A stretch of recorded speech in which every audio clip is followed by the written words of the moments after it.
Annyeonghaseyo, susunod po natin yung mga action verb kung paano madaling ma-memorize. Lahat nagtatapos sa da. Si Danny po ang madalas umattend. Si Gina po ang dumaan. Si Neri ang bumaba, get off.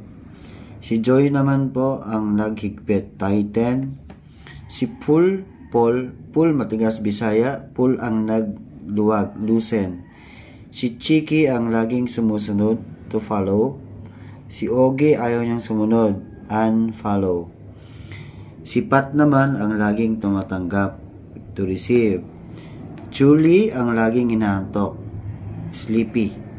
Sino ang laging galit? Si Aling Juana, Juana da angry. Sino laging nangihiram? Si Billy, to borrow. Sino laging nagyoyosi? Si Pio da to smoke. Sino ang laging nag-gather? Si Moy da is to gather. Ang next po natin ay lahat ng nagtatapos sa hada. Sino bang in-invite mo? Yung kamag-anak mo si Chudeni, si Chude, hada. Sino umali? Si Chubal, may elang, Chulbal, hada, to depart.